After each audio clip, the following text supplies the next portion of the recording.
से दृष्टि में नहीं आती।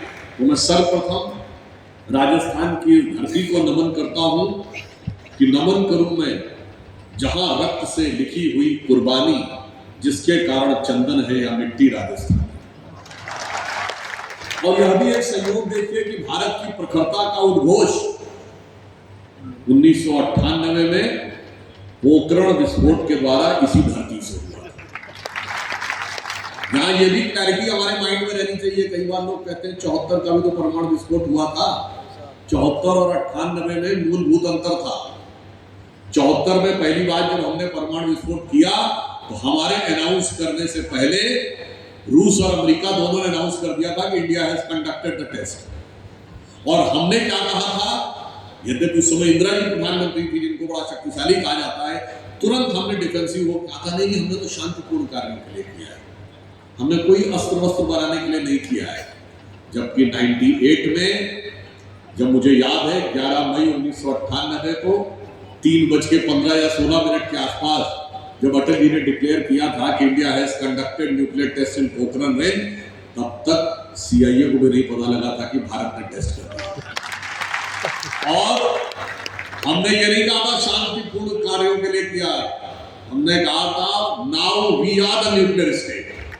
हमने सीधे कहा हमने न्यूक्लियर वेपन के लिए किया है और we are the nuclear state. इसीलिए आपको याद हो, अगर जो लोगों को पुराने लोग याद होगा, 11 और 13 मई 2 दिन हुए।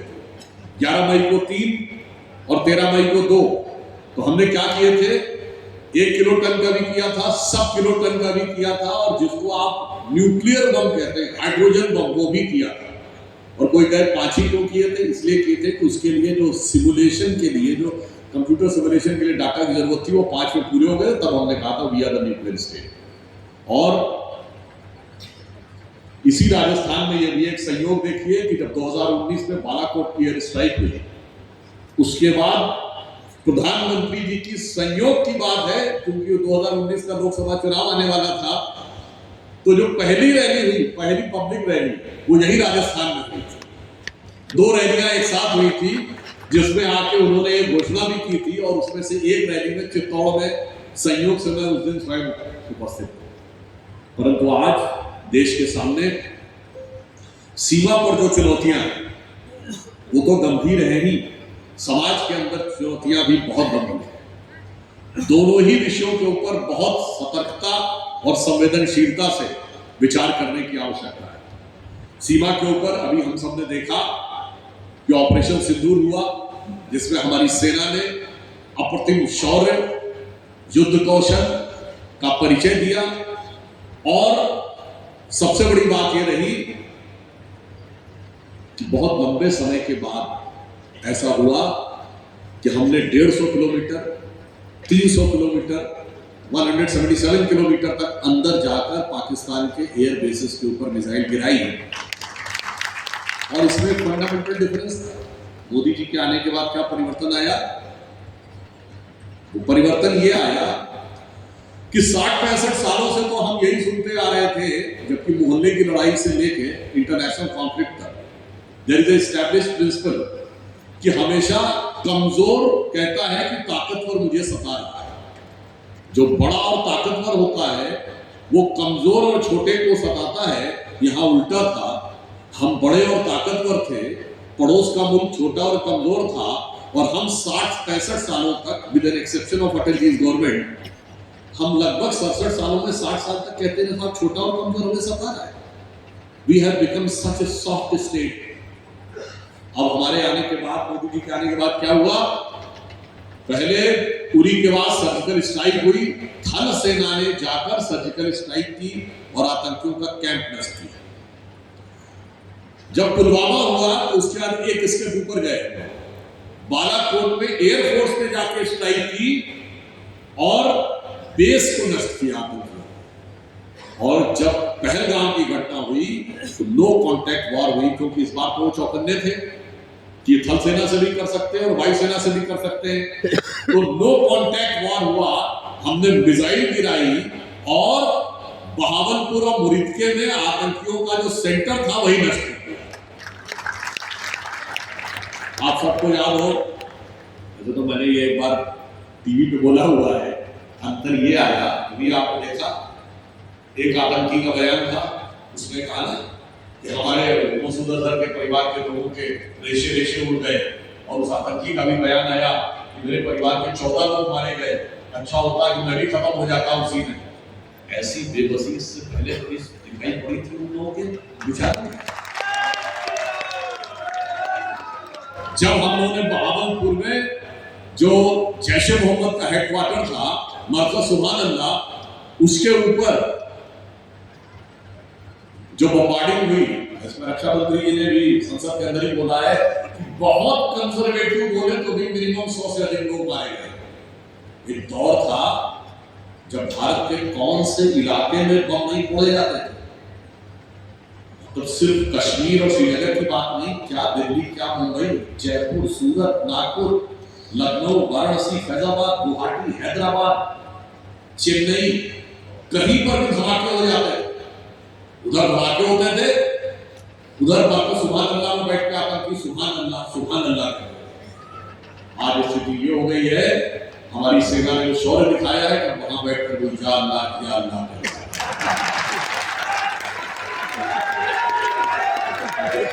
ये हमारे सेना के शौर्य और प्रधानमंत्री जी की दृढ़ इच्छा शक्ति के कारण संभव है। और फिर ऐसी छोटी मोटी बात नहीं है, आप याद करिए शहबाज शरीफ का वो बयान, इसका वीडियो अवेलेबल है कि 9 और 10 की दरमियानी रात में, 9 और 10 मई की बीच में, ये शहबाज शरीफ का कोट अनकोट वर्ड बोल रहा हूँ। उन्होंने कहा 9 और 10 की दरमियानी रात मेरे सिपहसालार जनरल आसिफुद्दीन ने मुझे रात को 2:30 बजे जगा कर ये कहा कि हिंदुस्तान ने हमारे कई एयर बेसेस के ऊपर अटैक कर दिया है और नूर खान एयर बेस पर भी मिसाइल दी। फिर अजरबैजान में जाकर उन्होंने कहा कि हमने तो सोचा था कि 4:30 बजे फजर की नमाज के बाद हम अटैक करेंगे, मगर हिंदुस्तान में उससे पहले 2:30 बजे अटैक, यानी वो मुहूर्त निकालते ही रह गए, हमारा मुहूर्त। और आपको ये भी पता होगा कि 9 तारीख को अमेरिकन वाइस प्रेसिडेंट जेडी वांस ने मैसेज भेजा था कि पाकिस्तान का कोई बहुत बड़ा एक्शन लेने जा रहा है, कुछ बहुत बड़ा कार्रवाई करने जा रहा है, मगर हम लोग रात में उससे बड़ी कार्रवाई कर दी। और फिर क्या स्थिति बनी, आप सभी ने देखा कि विवश होकर उनको रिक्वेस्ट करनी पड़ी कि इस कार्यक्रम को रोक दिया जाए, परंतु हमने रोका नहीं, सिर्फ स्थगित किया। और इसमें एक और बहुत बड़ी बात है, मगर अब मैं यहां से कहता हूं जहां जागरूक रहने की आवश्यकता। ऑपरेशन सिंदूर ने एक और मैसेज दिया, ये चाइनीज वेपनरी का रियल वॉर में सबसे पहली बार यूज हुआ। इससे पहले जो चाइना के हथियार थे वो रियल वॉर में कभी नहीं यूज हुए, और रियल वॉर में जो यूज हुए वो पूरी तरीके से फेल हो गए। अगर वो फेल नहीं हुए होते तो हम 100, 110 और 150 किलोमीटर तक अंदर हमारे मिसाइल्स नहीं जा सकते। ऑन द कॉन्ट्रेरी, भारत के जो डिफेंस सिस्टम थे वो पूरी तरीके से प्रभावी सिद्ध हुए, और इस चीज का प्रमाण ये था कि उसके बाद जो चाइनीज डिफेंस कंपनियां थी, जिसमें सबसे फेमस जो उनकी डिफेंस कंपनी एरिक सिस्टम चेंडू, जो J-17 जहाज भी बनाती है और उनके मिसाइल भी बनाती है, उसके शेयर हराम से हुए और 1 महीने तक उसके शेयर डाउन रहे। बाद में, मगर आपको भी ध्यान रखने की जरूरत है, ठीक है वो सरकारी कंपनियां थी तो वहां की सरकार ने लगा के उसके शेयर को फिर मैनेज किया। जून के बाद आपने देखा कि उस वेपनरी के असफल होने की जो खबरें थी वो भी मीडिया में धीरे धीरे जुलाई अगस्त में गायब हो गई। ये दर्शाता है कि पूरा का पूरा एक इकोसिस्टम किस प्रकार से लगा हुआ था कि सीमा पर जो भारत की सफलता है, क्योंकि वो हमने सीधे फोटो जारी कर दी थी तो उनके पास बचाव की गुंजाइश नहीं थी, सैटेलाइट इमेजरीज अवेलेबल थी, बचाव की गुंजाइश नहीं थी। बाद में जितना उसको धुंधला किया जा सके उतना धुंधला करने का प्रयास हुआ। और वैसे तो आप लाइटर नोट में कह दूं, जिस ढंग से वो भारत की हर जीत को और हर उपलब्धि को झुकलाने का प्रयास करते हैं। जो दुबई में मैच हो रहा था, अगर उसका लाइव टेलीकास्ट ना हो रहा होता तो उसमें भी वो संदेह उत्पन्न कर देते कि भारत जीता था कि नहीं जीता। हमारे समाज में एक वर्ग ऐसा है, हमारे बौद्धिक प्रतिष्ठान में एक वर्ग ऐसा है, हमारे राजनीतिक क्षेत्र में एक वर्ग ऐसा है जो ये भी साबित करने के लिए लगा है। पर सीमा पर चुनौतियां सिर्फ इतनी ही नहीं है कि सीधे आक्रमण होने की संभावना है।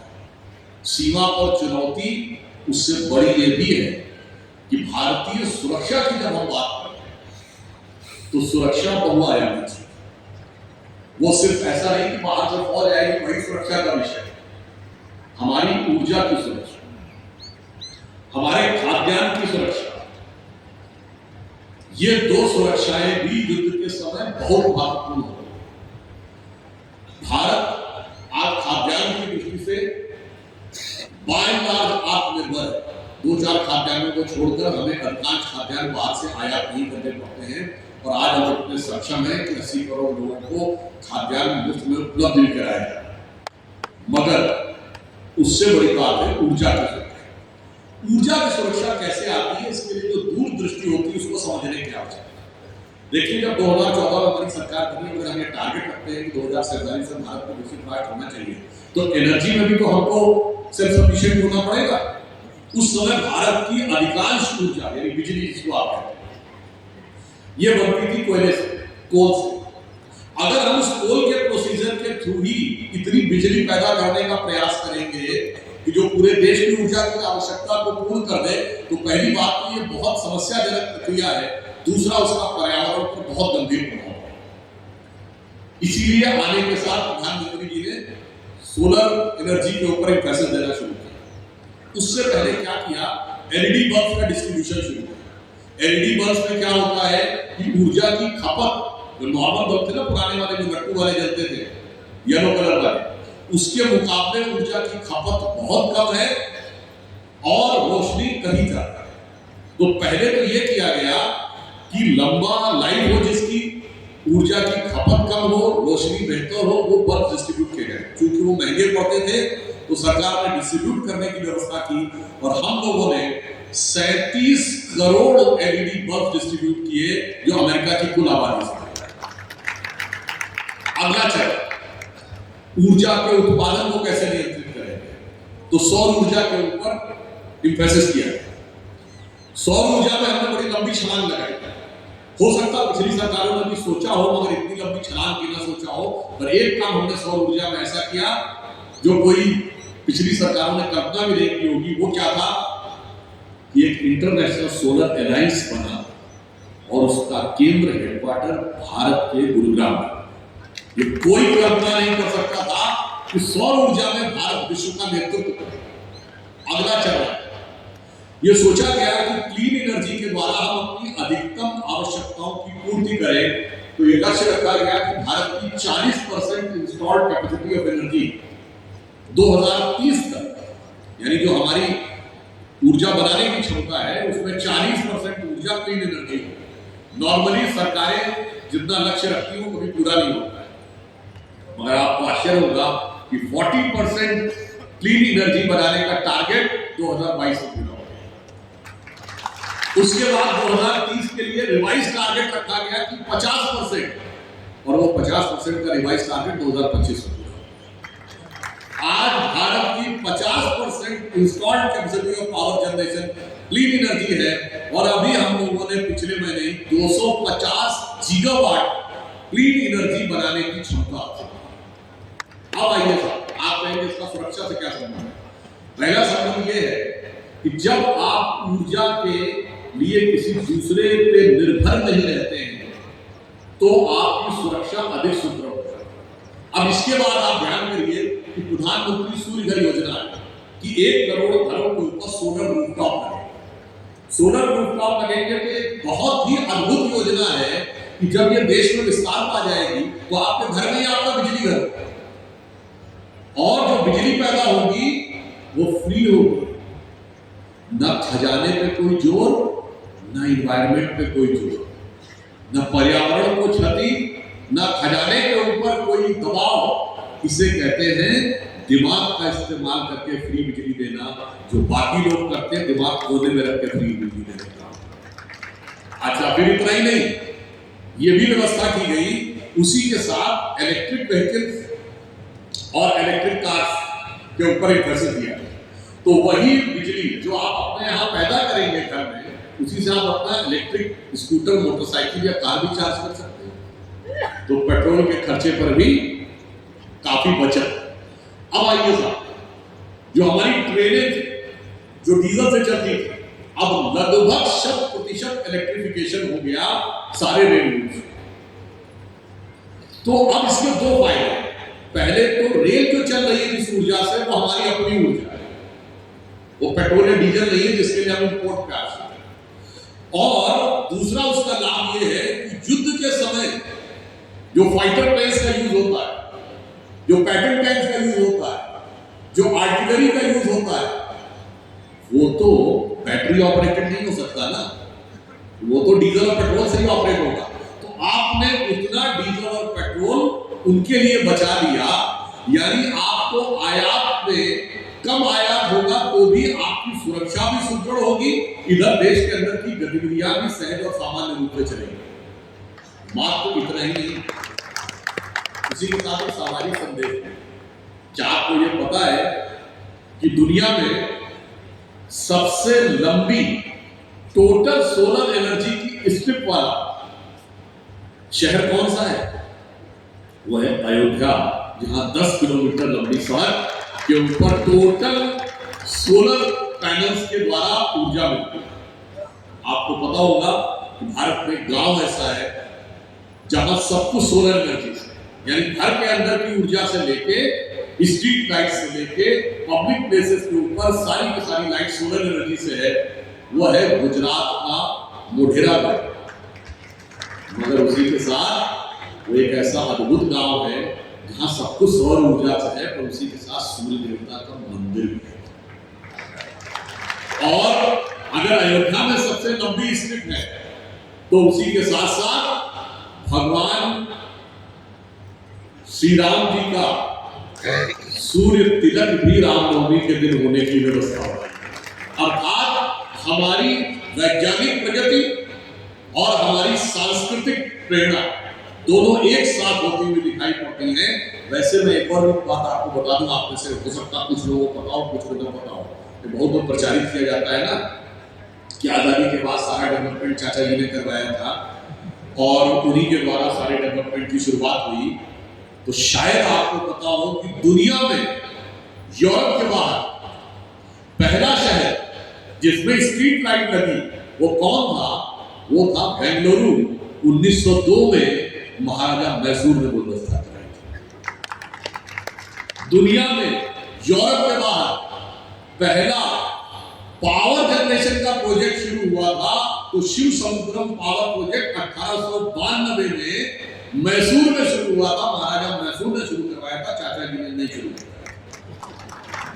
लोगों को यह ध्यान नहीं रहता है, अगर कैनाल सिस्टम सबसे पहले शुरू हुआ तो महाराजा अलवर में शुरू करवाया था राजस्थान में, चाचा जी ने नहीं शुरू करवाया था। Indian institute of sciences Bengaluru 1916 में बन गया था, किसी और ने नहीं शुरू करवाया था। इसलिए मैं कह रहा हूं कभी कभी एक आंगी से लेने का ऐसा वातावरण बन जाता है, कम से कम हम शिक्षकों के मन में तो बिल्कुल स्पष्ट होना चाहिए कि भारत की जो आधुनिक प्रगति है, कई बार हमसे लोग टीवी में डिबेट करते थे, सारा साइंटिफिक अप्रोच तो बाद नहीं आया, चाचा जी ने करवाया था।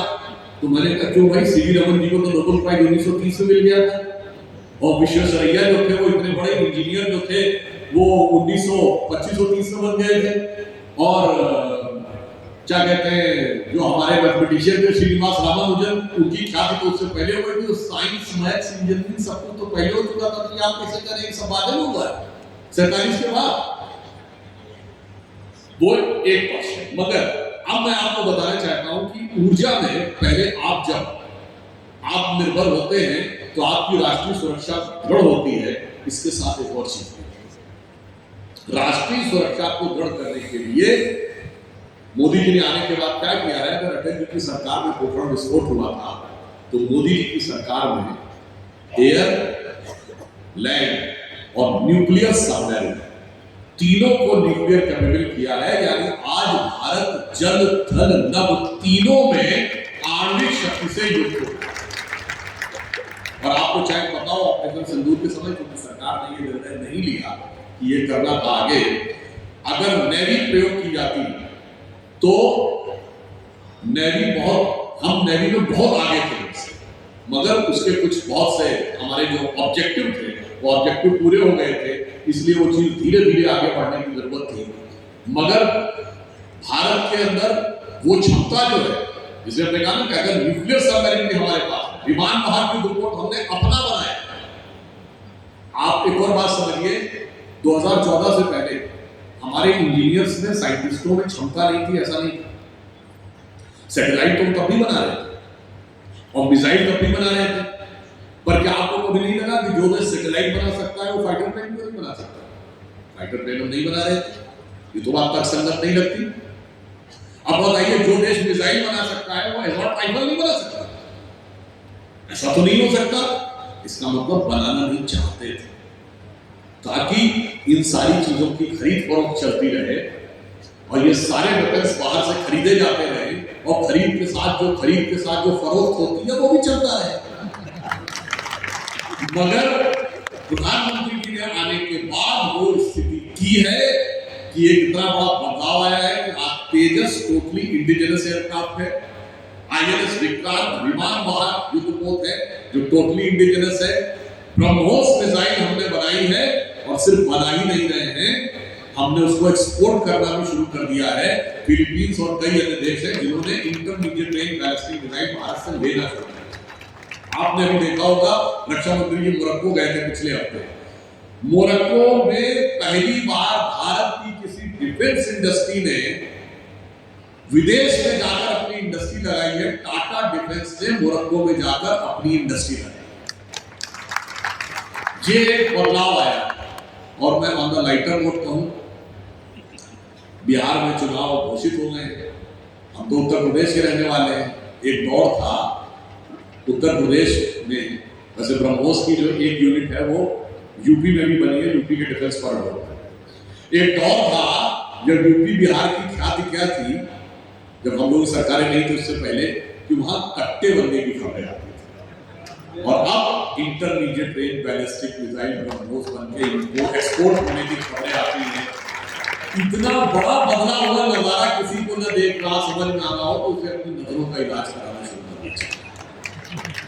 अब आप अगर देखिए, हमने अपने को सिर्फ स्ट्रेटेजिकली इसी मामले में मजबूत नहीं किया है, हमने अपने डिफेंस एक्सपोर्ट को इतना बढ़ाया है कि आज 1,23,000 करोड़ रुपए का डिफेंस एक्सपोर्ट भारत ने पिछले वर्ष में किया, जो अपने आप में अद्भुत है, अपूर्व। करीब हमने 350-400 ऐसे आइटम्स बता दिए हैं जो इंपोर्ट किए ही नहीं जा सकते, वो शत भारत में ही मैन्युफैक्चरिंग है। और इसीलिए प्रधानमंत्री जी ने स्वदेशी पर भी जोर दिया। अब जब हम आत्मरक्षा में जितने स्वदेशी होंगे उतनी ही हमारी लॉन्ग टर्म की कैपेबिलिटी मजबूत होगी। अब आप इसको ऐसे समझ सकते हैं, भविष्य में हमारे लिए इसमें क्या अवसर आ रहे हैं और क्या चुनौतियां हैं। जैसे अभी एक और चीज आप कह सकते हैं, इसको राष्ट्रीय सुरक्षा से बड़ी चीज जुड़ी हुई मानी जा सकती है, जो टैरिफ वॉर है। मगर उस टैरिफ वॉर का लाभ क्या होने जा रहा है और नुकसान क्या होने जा रहा है, जरा इसका गहरा एनालिसिस करिए तो आपको समझ में आ जाएगा। क्योंकि यहाँ सुरक्षा का विषय इसलिए मैं बताना चाहता हूँ, अमेरिका ने नेटो कंट्रीज के ऊपर प्रेशर बनाया कि वो अपने जीडीपी का 5% डिफेंस में खर्च करें। अमेरिका उनका खामखा में खर्चा नहीं उठाएगा। अब यूरोपियन कंट्रीज के सामने एक चुनौती है कि अगर वो 5% जीडीपी का खर्च करेंगे तो ये उनके लिए इकोनॉमिकली अनवायबल है। क्योंकि यूरोप के देशों के साथ समस्या क्या है और उनके साथ क्षमता क्या है, उनके पास अच्छा मटेरियल है, अच्छी टेक्नोलॉजी है, डिफेंस ग्रेड का बड़ा उच्च कोटि का मटेरियल है, टेक्निकल नॉलेज बहुत अच्छा है, लॉजिस्टिक अच्छा है, फाइनेंस अच्छा है, मगर मैन पावर नहीं। दूसरी समस्या क्या है, 3-4 बड़े यूरोपीय देशों को छोड़ दीजिए जिसमें ब्रिटेन, फ्रांस, जर्मनी और इटली है, बाकी जो छोटे छोटे यूरोपीय देश हैं इसमें किसी के पास कुछ है, किसी के पास कुछ है, किसी के पास सब कुछ नहीं, थोड़ा थोड़ा सबके पास है। अब उनके सामने क्या, या तो वो अपने यहाँ मैन्युफैक्चरिंग शुरू करें जो आर्थिक दृष्टि से उनके लिए चुनौतीपूर्ण है। अगर वो टैरिफ से बचने के लिए अमेरिका में अपनी इंडस्ट्री लेके जाए तो अमेरिका में तो प्रोडक्शन की कॉस्ट और हाई है, तो आप उनके सामने दो ही विकल्प हैं, या तो चाइना की तरफ अपनी इंडस्ट्री लेके जाएं या भारत की तरफ लेके जाएं। अब चूंकि चाइना के प्रति एक अविश्वास का भाव है यूरोप और अमेरिका में, तो उनके सामने बाई प्रोसेस ऑफ एलिमिनेशन एक ही ऑप्शन बचता है कि वो भारत में अपने डिफेंस इंडस्ट्री के प्रोडक्शन को आउटसोर्स। और ये बात मैं ऐसे ही नहीं कह रहा हूं, इसका प्रमाण आपने देखा है कि अभी डेजॉल्ट एविएशन जो रफाल बनाने वाली कंपनी है, उसने रफाल फाइटर प्लेन के फ्यूजलाज बनाने का कॉन्ट्रैक्ट टाटा डिफेंस को दिया है। यानी अब रफाल का फ्यूजलाज भारत में बनना शुरू हो रहा है। मैं मान रहा हूं ये एक बड़े परिवर्तन का श्री गणेश है जो भविष्य में भारत को उससे लाभ होगा।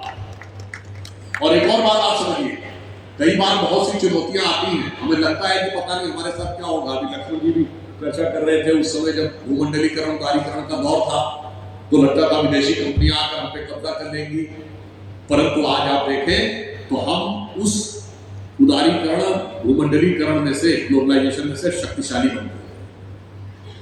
मगर ग्लोबलाइजेशन का स्टार्ट माना जाता है 1 जनवरी 1995 को जब WTO बना था, और मात्र 30 साल हुए हैं जो कुछ अमेरिका ने करना शुरू किया है और यूरोप ने, I can say this is the beginning of end of globalisation. और आश्वस्त रहिए, ग्लोबलाइजेशन में भी हम शक्तिशाली बन के उभरे थे। अब ये जो फ्री ट्रेड एग्रीमेंट्स का दौर आ रहा है, जैसे हमारा ब्रिटेन से फ्री ट्रेड एग्रीमेंट हो गया, यूएई से फ्री ट्रेड एग्रीमेंट हो गया, ऑस्ट्रेलिया से हो गया, नॉर्डिक कंट्रीज के साथ हो गया, फ्री ट्रेड एग्रीमेंट से भी भारत और शक्तिशाली बनकर उभरेगा। और इससे ज्यादा और क्या हो सकता है कि वो ब्रिटेन जिसने हम पर इतने लंबे समय हुकूमत की थी, आज भारत के साथ उसका मुक्त व्यापार समझौता हो, फ्री ट्रेड एग्रीमेंट हो, इसके लिए उत्सुकता ब्रिटेन में ज्यादा थी भारत के मुकाबले। और ब्रिटेन खुशी मना रहा है कि भारत के साथ उसका फ्री ट्रेड एग्रीमेंट। तो मेरा यह कहना है कि आर्थिक दृष्टि से भी अगर हम देखें तो अब एक दूसरी चुनौती और एक दूसरा अवसर है।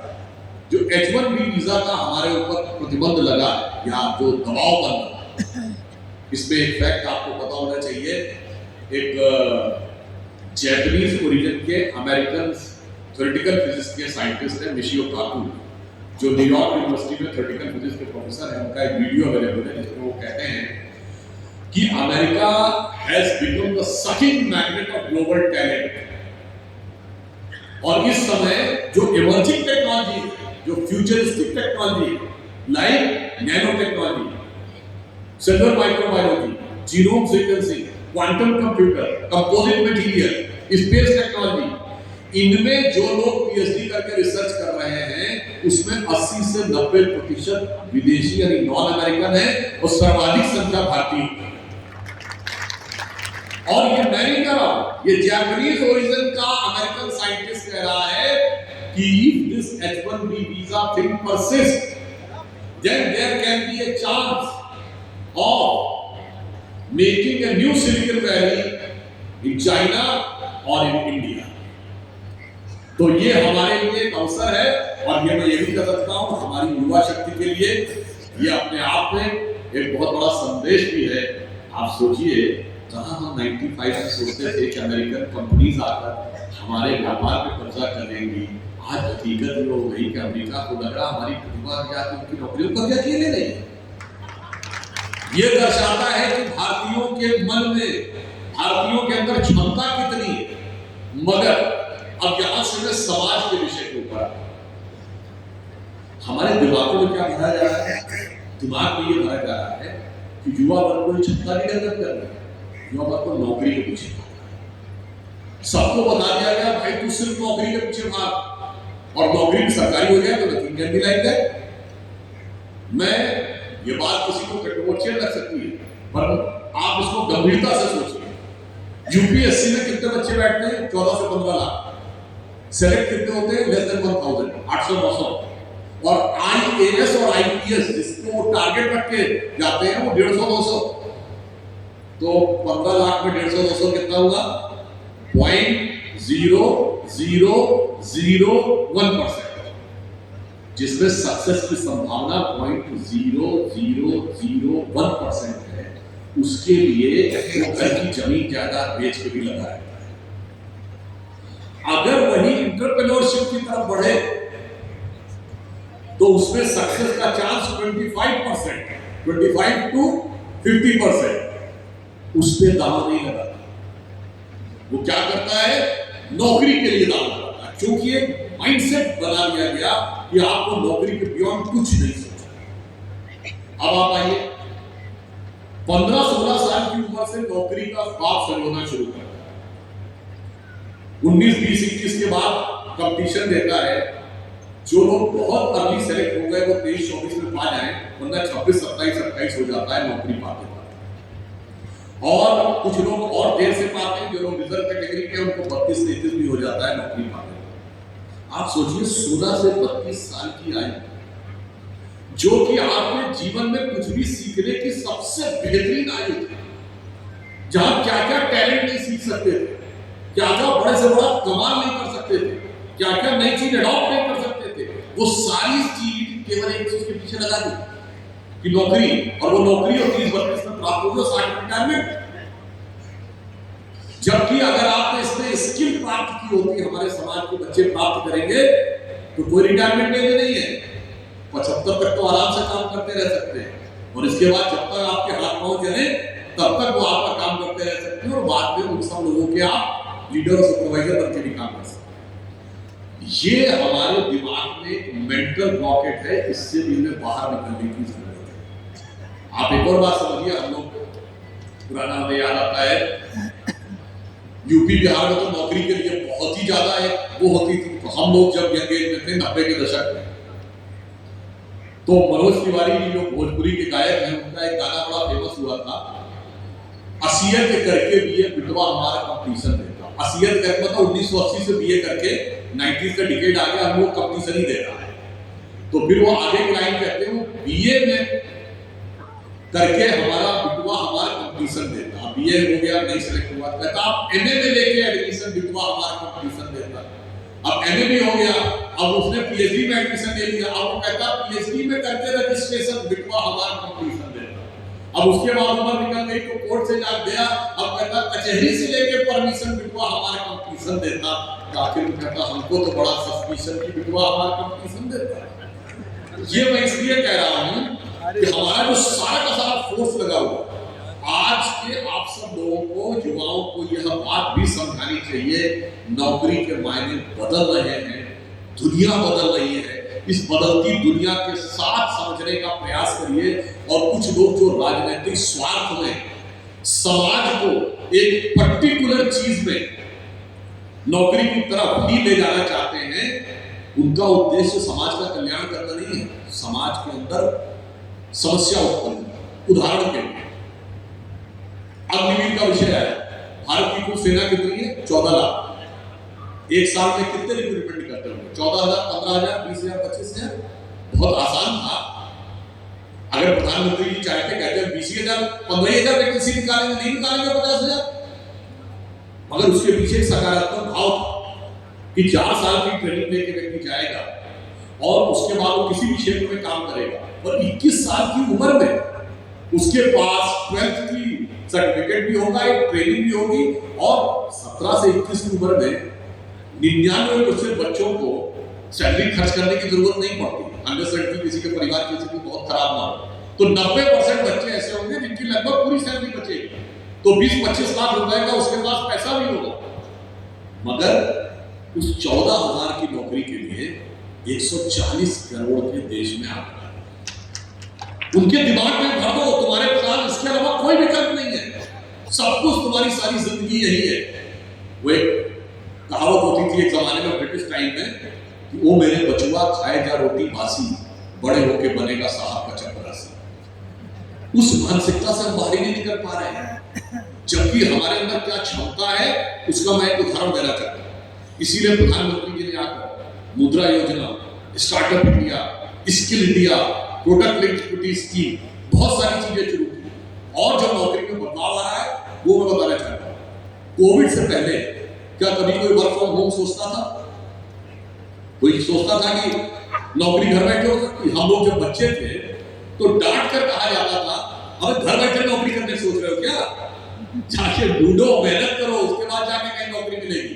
आज वर्क फ्रॉम होम, एआई आने के बाद, 5G को लॉन्च होने के बाद, आने वाले 10 से 15 साल में 90% जॉब प्रोजेक्ट ओरिएंटेड हो जाएंगे। मतलब आपको 9 से 6 बैठ के ऑफिस में काम करने की जरूरत नहीं है। आपको एक काम दिया जाएगा और ये कहा जाएगा इसको 1 हफ्ते में पूरा करना है, आप चाहिए तो 2 दिन में पूरा कर दीजिए, उसका बाद में छुट्टी मनाइए। या आपको कहा जाएगा 1 महीने में पूरा करना है, आप 10 दिन में पूरा कर दीजिए, उसका 20 दिन छुट्टी मनाइए और घर बैठे पूरा करिए।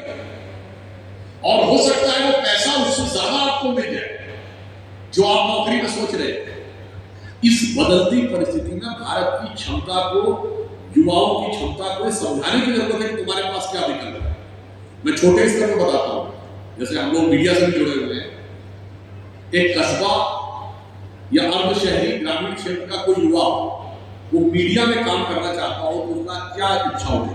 किसी बड़ी मीडिया कंपनी में नौकरी लग जाए, 50,000 रुपए नौकरी लग जाए तो बहुत ही बढ़िया।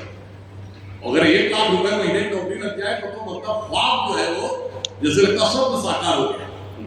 आज उन्हीं बच्चों में से बहुत से लोग बैठे हुए बच्चे घर पर बैठ के अपने YouTube चैनल के द्वारा लाखों रुपया बना चुका है, without doing anything, just using their intellect, there capability.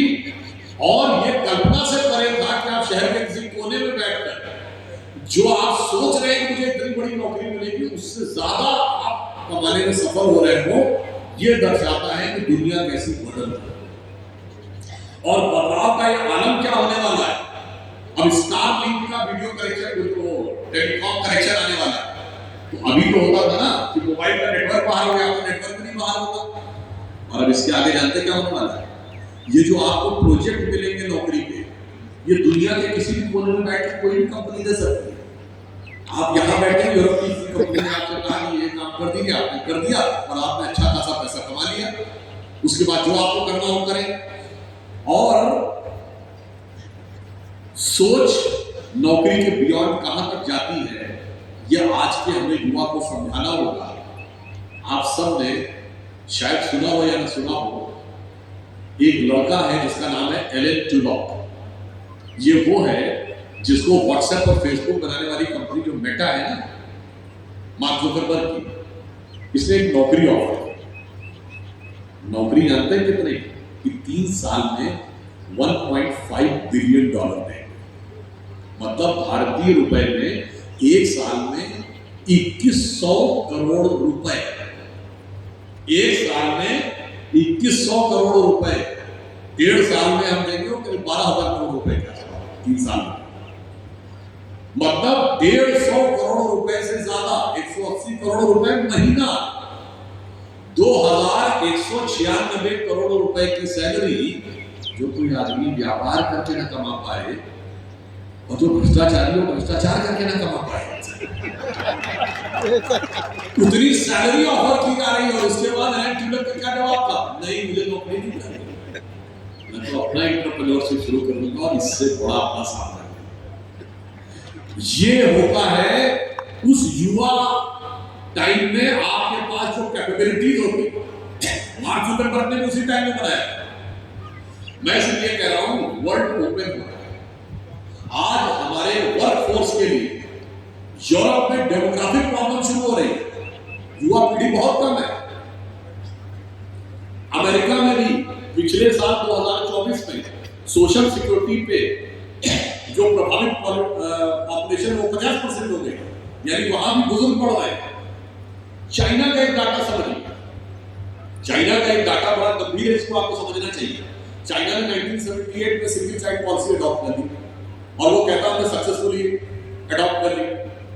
और उस कारण से उनकी जनसंख्या में कमी आने लगी। 2016 में उन्होंने उसको 2 चाइल्ड पॉलिसी किया, फिर भी बच्चे नहीं पैदा हो रहे थे। 2022 में उसको 3 चाइल्ड पॉलिसी किया।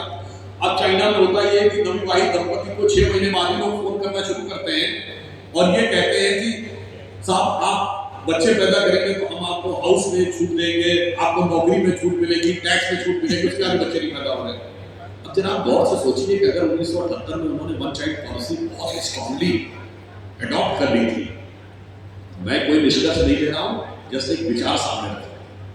और वो तो ऑटोरिटेरियन रिजीम था, तो माना जाता था वहां आके लोग औचक निरीक्षण करते थे और अगर बच्चा एक है ऑलरेडी परिवार में और महिला गर्भवती है तो उसको फोर्सफुली ले जाके सरकारी अस्पताल में अबॉर्शन करवा देते थे।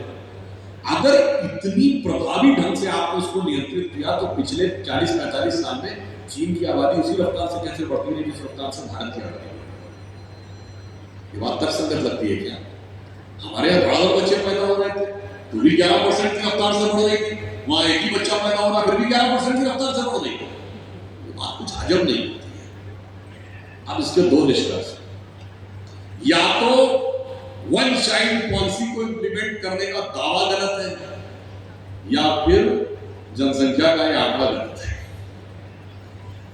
अगर आप ये माने कि लाइफ एक्सपेक्टेंसी बहुत बढ़ गई, एक ये भी थ्योरी दी जाती है ना कि भाई बच्चे कम पैदा हो रहे थे पर लाइफ एक्सपेक्टेंसी बहुत बढ़ गई, तो अगर 140 करोड़ लोग ऐसे हैं जो 78 के बाद एक बच्चा पैदा होने के बाद भी 140 करोड़ हो गए, इसका मतलब बुजुर्ग कितनी भारी संख्या में है वहां पर। और एक दूसरी थ्योरी ये है कि चाइना की आबादी 140 का हो सकता 100 करोड़ भी ना हो। ये मैंने सिर्फ इसलिए बताया, यूरोप, अमेरिका, चाइना, तीनों जगह डेमोग्राफिक क्राइसिस, हमारे यहाँ डेमोग्राफिक डिविडेंड।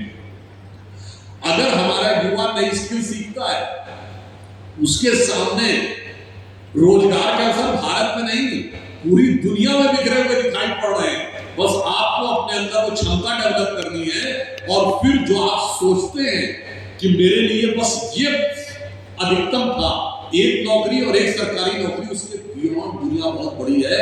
और मैं ये भी कहना चाहूंगा, जैसे हम लोग जब बच्चे थे, हम लोग पास आउट हुए तब ग्लोबलाइजेशन शुरू हुआ था, तो हम लोगों ने इंजीनियरिंग की, तब भी मानसिकता क्या थी?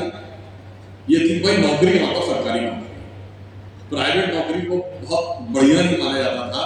लोग कहते हैं ये नाना की नौकरी, इसमें क्या रखा हुआ भाई, सरकारी नौकरी होनी चाहिए। मगर आपने देखा विचार बदला पिछले 30 साल में। आज हम लोग जब पास आउट हो रहे थे तब इस कंट्री की हाईएस्ट पेड जॉब आईएएस थी, सबसे ज्यादा फैसिलिटी वाली जॉब आईएएस थी। आज आईएएस का जॉब बहुत पीछे है, उससे कहीं ज्यादा फैसिलिटी, कहीं ज्यादा सैलरी प्राइवेट कंपनी के पास।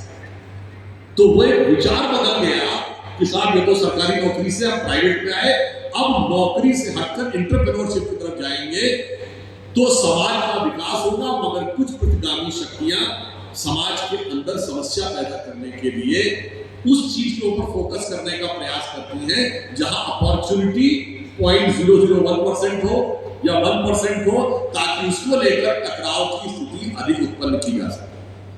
अब मैं दूसरी बात कहने का प्रयास करता हूं। जब हम सुरक्षा को सीमा से लेकर समाज की बात करते हैं तो अभी देश के बाहर और सीमा की बात कही, समाज के अंदर भी चुनौतियां होती। वो क्या है? इसके लिए आप सबने अगर नाम सुना हो तो एक चाइनीज स्पीकर है जिसका नाम है तांजू। एक चाइनीज कर्नल थे जिन्होंने किताब लिखी था अनरिस्ट्रिक्टेड वॉरफेयर। देखिए सुरक्षा और समाज का क्या संबंध है।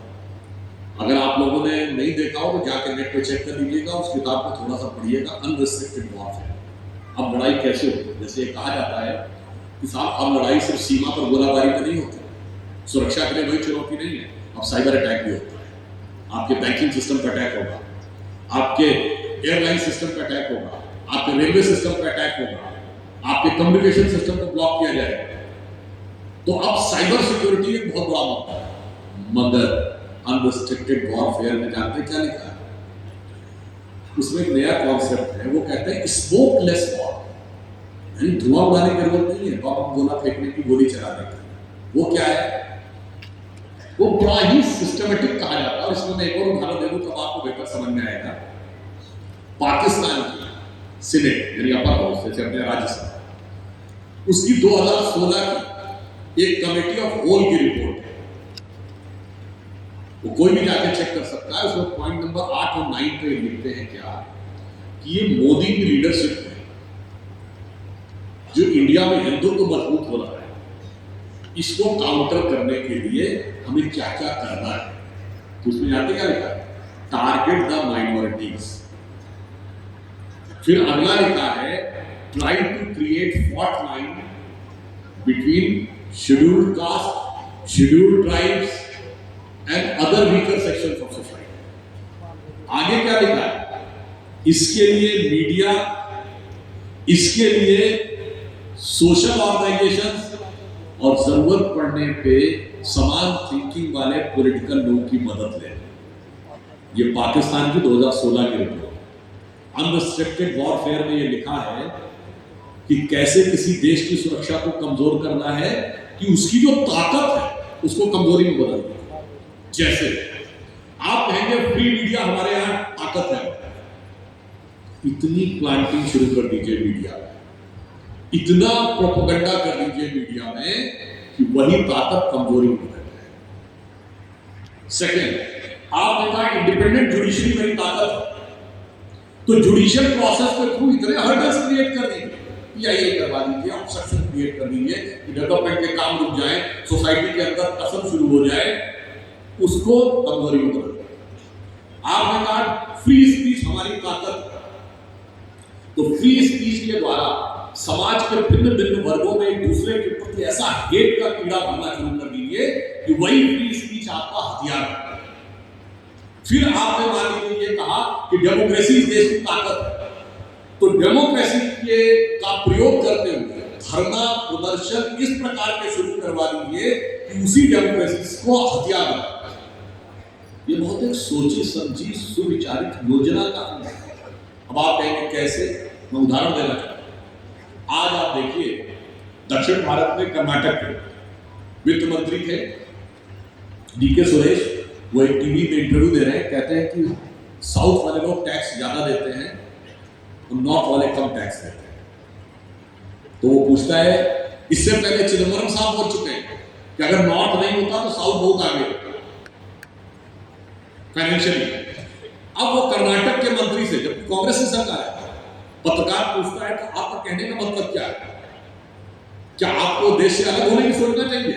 और वित्त मंत्री कहता हाँ, हमें देश से अलग होने की सोचना चाहिए। यानी क्षेत्र पे एक दूसरे के प्रति जहर भरना शुरू।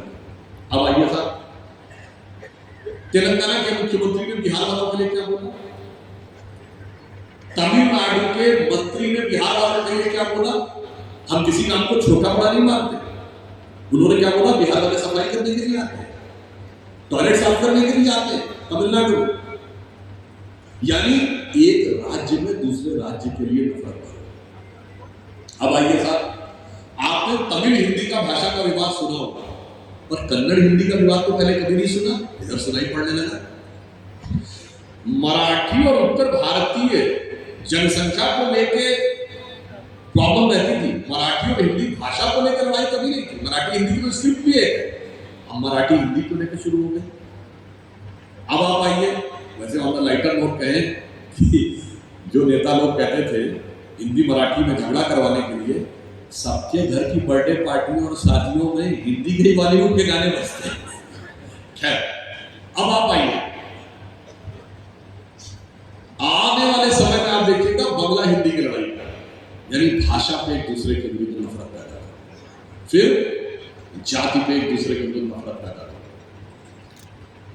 अगड़े पिछड़े के में लड़ाओ, सामान्य और दलित में लड़ाओ, तो वर्ग, भाषा, प्रांत सब में एक दूसरे से टकराव के ऐसे बीज बो दो कि भारत तेरे टुकड़े होंगे, इंशाअल्लाह का ख्वाब ऐसी थोड़ी तामील होगा। हमें सामाजिक स्तर पर इन बातों को ध्यान रखने की जरूरत है, अन्यथा सुरक्षा के लिए उससे बड़ी चुनौती, जिसे हम संघ के गीत में कभी कहते थे जब तक हमारी सरकार नहीं आई थी कि हो गए हैं स्वप्न सब साकार कैसे मान ले, टल गया सर से व्यथा का भार कैसे मान ले। उसके आगे की पंक्ति थी, राष्ट्र को है लोग भूले, स्वार्थ है युग मंत्र सारा, वर्ग जाति विभेद की अब बह रही है कलुष धारा। इस अमा के तिमिर को अब अरुणिमा क्या मान ले, टल गया सर से व्यथा का भार कैसे मान ले, हम हो गए हैं स्वप्न सब साकार कैसे।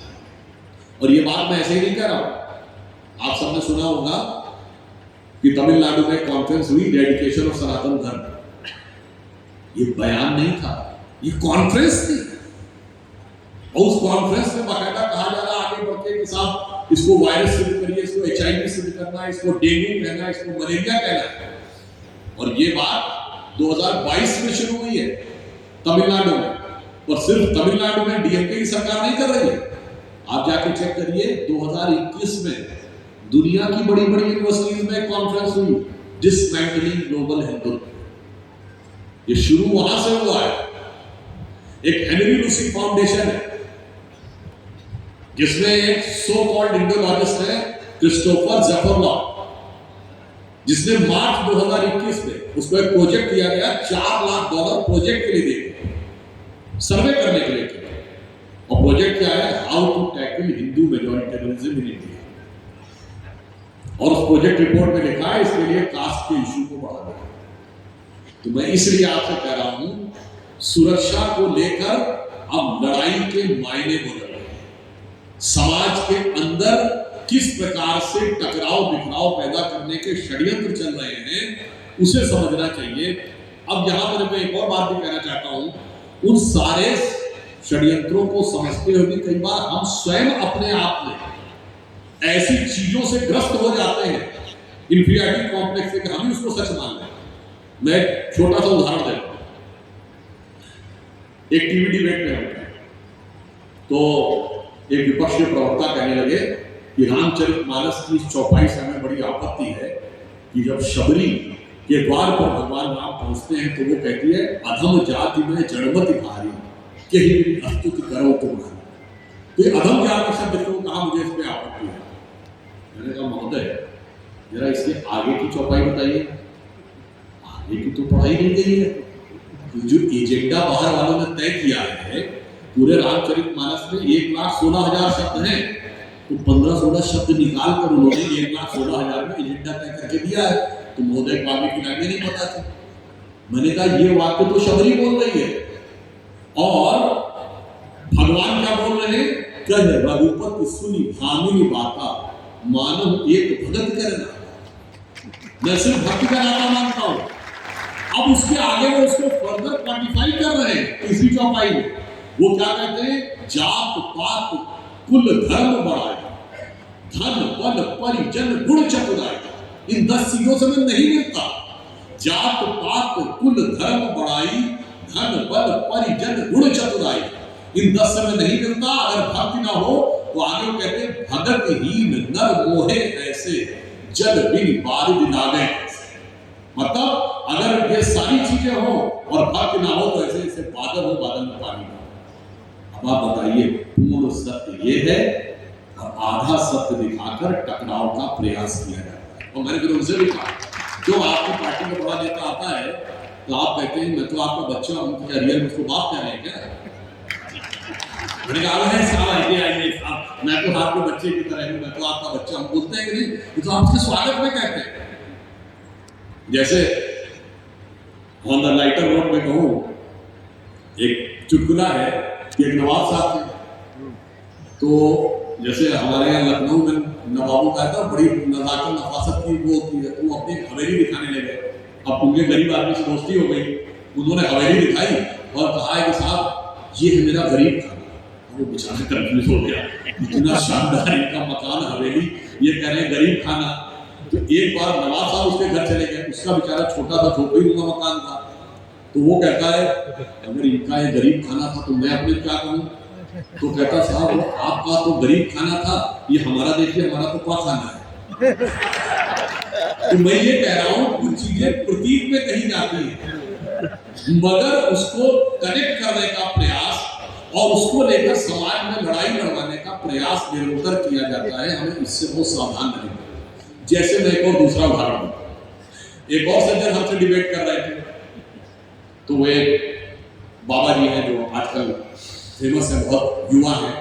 कहने लगे, कोई भी ये कहे कि बीमारी ऐसे ठीक हो जाती है तंत्र मंत्र से, ये सब पाखंड है, ये झूठ है। कोई भी अगर ये कहता बीमारी दवाओं से ठीक होती है, कोई भी ये कहे कि बीमारी अगर पूजा पाठ और प्रार्थना से ठीक हो जाती है, टोटल पाखंड है। और ऐसे लोगों को पाखंडी कह रहे थे। मैंने कहा, मदर टेरेसा को सेंटू किस आधार पर मिला है कि उनकी मृत्यु के बाद उनकी आत्मा ने 2 लोगों की बीमारी प्रार्थना की। बोलो पाखंड है कि नहीं? आप एकदम चुप।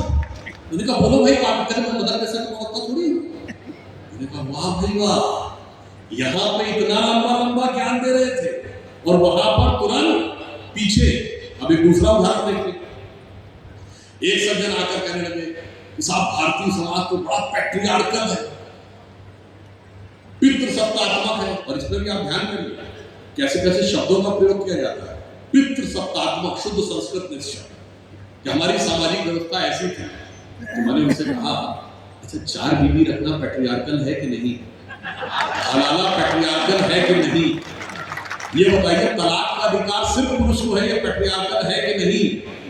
मैंने कहा यही बात है भाई साहब, पितृसत्तात्मक जैसे शब्द गढ़े जाते हैं, मर्दुम अजीम रवायत शब्द नहीं बोला जाता है, मर्दुम अजीम रवायत नहीं बोला जाएगा, पितृसत्तात्मक। और शब्दों का षड्यंत्र कैसा होगा, 2 शब्द देखिए, आप सब ने साइड में पढ़ा होगा, बहुत इजीली आप उठाने लगे। एक शब्द है पोंगा पंडित और एक है मस्त मौला। मस्त मौला इज पॉजिटिव एंड पोंगा पंडित इज नेगेटिव। बड़े करीने से ये हमारे दिमागों में भर दिया जाता है।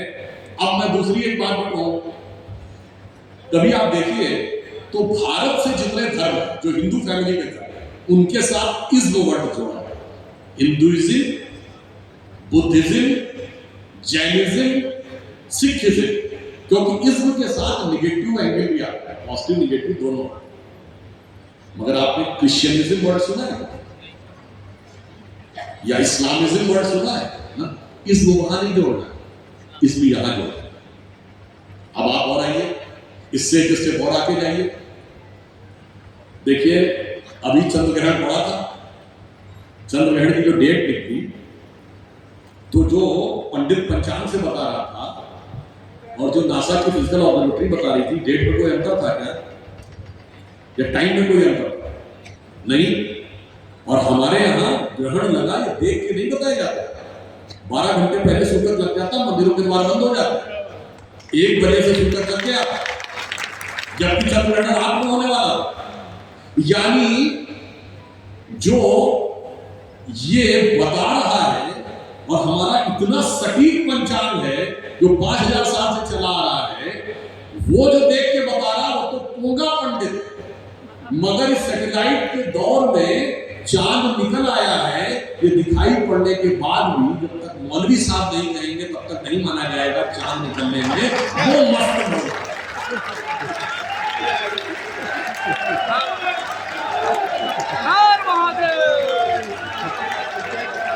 इन छोटी छोटी चीजों की गहराई समझने की जरूरत है और बच्चों को ये भी समझाने की जरूरत है। अगर आपको ये बताया जाता है कि आपके साथ अन्याय हो रहा है, जैसे मैंने कहा दक्षिण भारत से कहो कि उत्तर भारत तुम्हारे साथ अन्याय कर रहा है, कुछ दिनों बाद उत्तर भारत वालों से कहो कि सेना में तुम ज्यादा संघर्ष करते हो, फौज से तुम लड़ते हो, वो ज्यादा आनंद ले रहे हैं, तो फिर किसी और से कहो कि साहब वो कहे कि मैं तो मिनरल्स ज्यादा दे रहा हूँ, चलिए वो ठीक है। फिर आपको बताया जाता समाज का अमुक वर्ग आपके साथ अन्याय कर रहा है। अब जरा इसको गंभीरता देखिए, आपको ये नहीं लगता है कि आपका पड़ोसी आपके साथ अन्याय कर रहा है? अभी तो ये भावना लगती है। समाज के अंदर ऐसा वातावरण बनाया जा रहा है कि हर जगह आपके मन में आक्रोश पैदा। चलिए रोड पे चलते हुए बगल वाला अन्याय कर रहा है, लगता है कि नहीं? अभी तो रोड रेस की घटनाएं होती है। चलिए आपके परिवार खानदान में आपको लगता है ना कि मेरे मामा चाचा फूफा ताऊ जो है ज्यादा बड़ा हिस्सा लिए जा रहे हैं, मेरे साथ अन्याय कर रहे हैं। अब आइए अंदर, घर परिवार में सगा भाई सगे बहन को एक दूसरे को लगता है कि नहीं मेरे साथ अन्याय कर रहे हैं। अब आइए यंग बच्चों को लगता है ना मेरे माँ बाप मेरे साथ अन्याय कर रहे हैं, और तो और पति पत्नी को नहीं लगता है कि मेरे साथ अन्याय कर रहे हैं। और तो और जो लोग केवल लिविंग रिलेशनशिप में भी रह रहे हैं उनको नहीं लगता कि मेरे साथ धोखा हो रहा है। हिसाब की पूरी फीलिंग भर दी गई है ऊपर से अंदर से तक। अलग अलग मत देखिए कि केवल समाज प्रांत और उस तक मत देखिए, पूरा भर दिया गया है। और हकीकत क्या है कि जिसे वाला लाइटर नोट कहें, आज जो यंग बच्चे इधर उधर जाके अपने मन से स्वच्छंदता से रिलेशनशिप बनाइए और उसके बाद क्या हो रहा है, उसको एक झूठा आवरण दिया जा रहा है प्रेम का। जो पुराना गीत था ना, आंखों से जो उतरी है दिल में क्या बात है उस अफसाने की, खुद ढूंढ रही है शम्मा उसे क्या बात है उस परवाने की। भाई साहब अब वो आंखों से उतर के परवाना कब जो है सीमेंट के ड्रम में कूद जाएगा पता नहीं।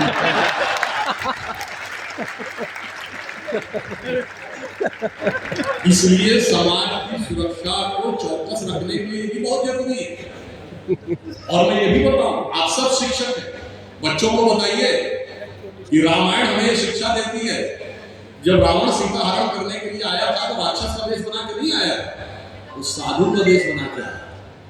तो जितनी बच्चियां हैं, बेटियां, उनको समझाइए कि बिटिया इस संसार में संभल के चलिए हो जाए, ना जाने किस रूप में कब रावण मिल जाए। और इसी के साथ साथ जो बेटे हैं उनको भी समझाइए, वो अपने बहुत स्मार्ट न समझे कि हम इमोशनल नहीं है, हम तो मैनेज कर ले जाते हैं, वो भी आजकल बहुत जगह अच्छा खा रहे हैं। तो बेटों से भी कहिए, बिटवा इस संसार में संभल के जनी हो जाए, ना जाने किस मोड़ पे कब सूप रखा मिल जाए। आज समाज में हमने असहिष्णुता का एक वातावरण बनाया, इसे मैंने पूरा उदाहरण दिया। वो देश, क्षेत्र, भाषा, प्रांत, जाति, परिवार, मोहल्ला और घर के अंदर सब एक दूसरे से लड़ो। हमें क्या शिक्षा दी जा रही है? आप सब शिक्षक हैं, निश्चित रूप से बच्चों को बताइए, बच्चों को ये बताया जाता है कि भाई अगर तुम्हारे माँ बाप ने कुछ किया तो तुम्हारी सेल्फ स्टीम चालू है। ऐसे कैसे मेरे माँ बाप ने कुछ कह दिया मैं मान लूंगा? अरे बड़ा भाई बड़ी बहन को छोड़ दीजिए, माँ बाप की बात को नहीं मानूंगा, मेरी कोई सेल्फ स्टीम नहीं है क्या, मेरी कोई ईगो नहीं है क्या? उसी बच्चे को क्या बताया जाता है कि जब तुम नौकरी ज्वाइन करो तो there are two laws of profession. Rule number 1, boss is always right, and rule number 2, if there is any confusion refer to rule number 1। यानी उसी बच्चे को बताया जाता है कि जब तुम नौकरी करने जाओ तो तुम्हारा बॉस अगर फटकार भी रहा हो तो तुम मिलाते रहना, जवाब नहीं देना। जिससे कॉन्ट्रैक्ट मिलना है अगर वो फटकार भी रहा है, वहां कोई स्वाभिमान नहीं दिखाना है, वहां कोई ईगो नहीं दिखाना है, वहां तुम मिलाते रहना, घर में आके सारा स्वाभिमान दिखाना। जबकि 2 पीढ़ी पहले वातावरण दूसरा था देश। लोग क्या करते थे, माँ बाप को छोड़िए, अगर बड़े भाई और बड़ी बहन ने कुछ बोल दिया तो पलट के जवाब नहीं देते थे। और अगर बॉस ने कुछ बोल दिया तो लोग कहते साहब मान सम्मान की कीमत पर नौकरी नहीं करता हूं, ये है समाज की सोच बदल रही है।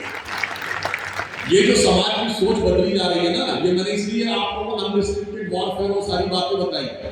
सुरक्षा में सेंध सिर्फ सीमा पर नहीं लगती है, समाज के अंदर भी बड़े करीने से लगाई जाती है, और आप उसको समझ में नहीं पाते हैं कि वो किस ढंग से समाज को अंदर से खोखला करना शुरू कर देते हैं। अब अगर आप समाज के अंदर और देखें, कुछ ऐसी चीजें हमारे दिमागों में हैं जिसमें हम सेंस ऑफ इंफीरियरिटी कॉम्प्लेक्स से ग्रस्त हो जाते हैं। अब जैसे मैं ये बात एक बार पहले भी शिक्षकों में, दिल्ली विश्वविद्यालय शिक्षकों को बोला था, शायद गीता जी इस कार्यक्रम में रही हूँ, मुझे 2019 की बात है। एकलव्य का अंगूठा काट दिया गया।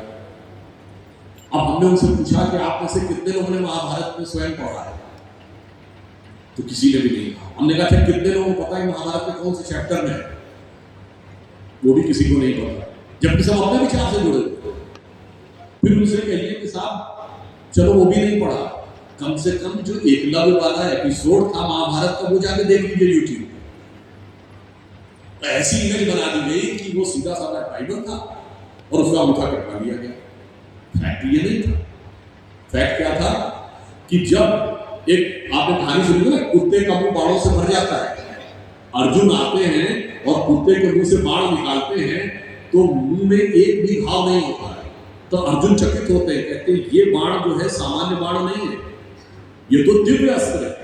ये दिव्य अस्त्र चलाना किसको पता है? दिव्य अस्त्र क्या है? जैसे एक दौर था जब बम फेंका जाता था, मिसाइल फेंकी जाती थी किसी भी शहर के ऊपर कहीं भी गिर जाए। आज लेजर गाइडेड मिसाइल आती है, इस बिल्डिंग के, इसी फ्लोर के, इसी कमरे को मारेगी, because that is precise to the metres, 1 metre भी इधर नहीं जाएगी। उसी प्रकार अगर किसी के मुंह में इतने सारे बाण चले जाए और एक घाव ना हो, इसका मतलब it is precise to the micrometres. This is not an ordinary weapon, इसीलिए उसको दिव्य अस्त्र कहा गया। और कहा गया दिव्य अस्त्र चलाने का अधिकार सिर्फ राजा के पास होगा। अगर दिव्य अस्त्र चलाने का अधिकार सिर्फ राजा के पास होगा तो उससे पूछते हैं द्रोणाचार्य की तुमने कहां से सीखा? तो कहता आपसे सीखा। तो कहते मैं तो तुम्हें जानता नहीं। तो वो कहते हैं बालक तुम अपना परिचय दो। तो एकलव्य कहता है मैं मगध नरेश जरासंध के प्रधान सेनापति हिरण्यधनु का पुत्र एकलव्य। उसके पिताजी राजा भी थे जरासंध के सेनापति भी थे। भाई पूरी बात बोलो ना, या तो ट्राइबल था तो चीफ ऑफ आर्म फोर्सेस था, तो ट्राइबल भी चीफ ऑफ आर्म फोर्सेस बनते थे, नहीं वो नहीं बताना। और या फिर कहो चीफ ऑफ आर्म फोर्स था तो ट्राइबल नहीं था, वो भी नहीं बताना है। आधा छुपाना है, आधा बताना है, ताकि उसी को लेकर समाज को लड़ाना। और लास्ट में आपसे एक और बात कहूं, आज की डेट अगर आप बहुत से समझिए, आज जिसको आप दिव्य अस्त्र कहते हैं, like the atom bomb, nuclear bomb, ये किसके पास रहते हैं? आर्मी के पास रहते हैं। But that the army chief or CDS is having the authority to launch the weapon? No. Authority किसके पास है? प्राइम मिनिस्टर के पास। Nuclear command authority under the cabinet committee on security is headed by the prime minister will decide कि nuclear weapon launch होना है या नहीं। और nuclear weapon बनाता कौन है? Nuclear Power Corporation of India, Atomic Power Corporation of India या DRDO weapons बनाता है। तो क्या चेयरमैन न्यूक्लियर पावर कॉर्पोरेशन को अधिकार है चलाने का? नहीं, अधिकार प्राइम मिनिस्टर के पास।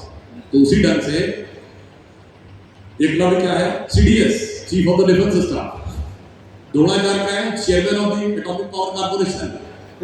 ना उनको अधिकार है ना उनको अधिकार है, चलाएगा राजभर वही रूल तो आज भी है। और आप जानते हैं द्रोणाचार्य की मृत्यु कैसे हुई? जब उनको अपने बेटे की मृत्यु का समाचार मिलता है तो उनको क्रोध आ जाता है, अच्छा मेरे बेटे को मार दिया, अभी ब्रह्मास्त्र का संधान करके सबको मार दिया। और आपको ना विश्वास हो, जाके अभी YouTube में ये वाला एपिसोड देख लीजिएगा। तो जैसे ही ब्रह्मास्त्र का संधान करते हैं, ब्रह्मा जी प्रकट होते हैं और भरद्वाज इस समय उनके पूर्वज प्रकट होकर कहते हैं आप क्या कर रहे हैं? ये तो मर्यादा का उल्लंघन है। You are not the owner and executive of this knowledge, you are just the trustee of this knowledge. चलाने का अधिकार सिर्फ राजा को है, आपका काम उसको सिखाना है। जैसे चेयरमैन न्यूक्लियर पावर कॉर्पोरेशन का काम न्यूक्लियर वेपन बनाना है, चलाने का काम प्राइम मिनिस्टर का है। अब द्रोणाचार्य के साथ दो ही ऑप्शन थे, या तो मर्यादा तोड़ दे, उन्होंने मर्यादा नहीं तोड़ी, अस्त्र शस्त्र छोड़कर जमीन पर बैठ गए और सब कट गए। जिस काम के लिए, जिस प्रिंसिपल था कि दिव्य अस्त्र सिर्फ राजा ही संधान करेगा, उसको इंश्योर करने के लिए एकलव्य का अंगूठा कटा, उसी को इंश्योर करने में द्रोणाचार्य का सर कटा। मगर हम सबके दिमागों में ऐसा भर दिया गया है, ऐसा भर दिया गया है। और इंपॉर्टेंट बात क्या है कि हमने ही पढ़ा, हमने कभी जयमती ने बैठ के वो पन्ना खोल के देख तो नहीं कि क्या लिखा हुआ है।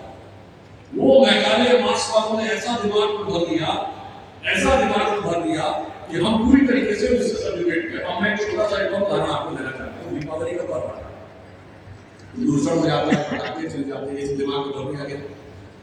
दीपावली में घी के दिए जाते हैं, तो माना जाता है।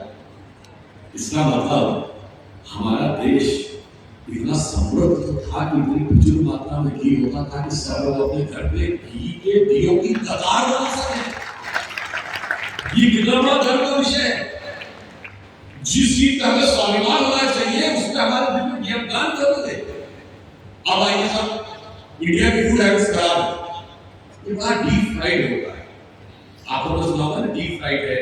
ये मुझसे पूछो भाई, डीप फ्राइड करने के लिए जिस चीज की जरूरत होती है तुम्हारे होता था क्या?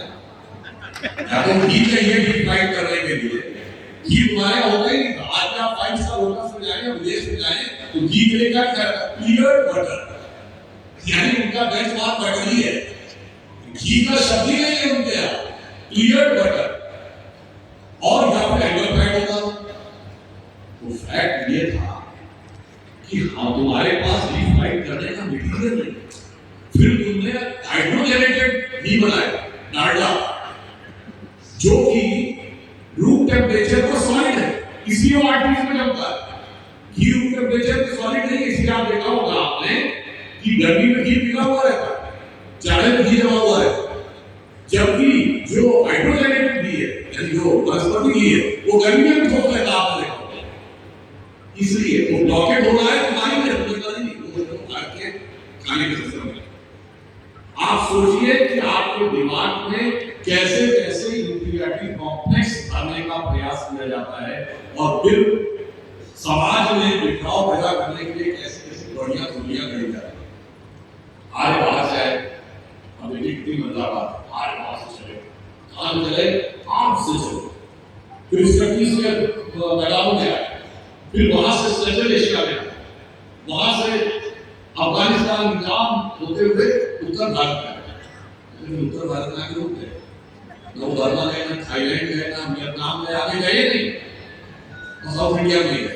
ऐसा लग रहा था कि वो स्टेप से चल के उत्तर और दक्षिण भारत का विभाजन करने के लिए आ रहे हैं। अब आइए दूसरी बात, ये जहां जहां गए वहां नेटिव्स को लिटरली फिनिश कर दिया। आज वो रेट कितने बचे हैं यहाँ पे, एबोरिजिनल ऑस्ट्रेलिया ओरिजिनेट में कितने बचे, तो यहाँ मसाफा रखना चलिए कोई मजेदार बात। अब आइए साहब, आलू बाहर से नहीं आया, आलू भी बाहर से आया, टमाटर भी बाहर से आया, गोभी बाहर से आई, मिर्ची बाहर से आई, तो आज से लेकर आलू, गोभी, मिर्च, टमाटर सब बाहर से आया। ऐसी थ्योरी हमारे दिमाग में भर दी गई और उन्होंने आगे यहाँ वालों पर अत्याचार किया और इनको यहाँ रहने भी दिया। जबकि दुनिया में आप जहां गए वहां आपने फिनिश कर दिया, फिजिकली फिनिश कर दिया, मतलब कोई बचा ही नहीं, लिटरली मार दिया सबको। ये नहीं कि कन्वर्ट किया, मार ही दिया। और यहाँ पर सब रह रहे थे, फिर यही की भाषा सीख ली, यही की धर्म संस्कृति सीख ली और यही की भूमि की तारीफ करने लगे। ऐसा अद्भुत आक्रमणकारी तो आपने देखा नहीं होगा।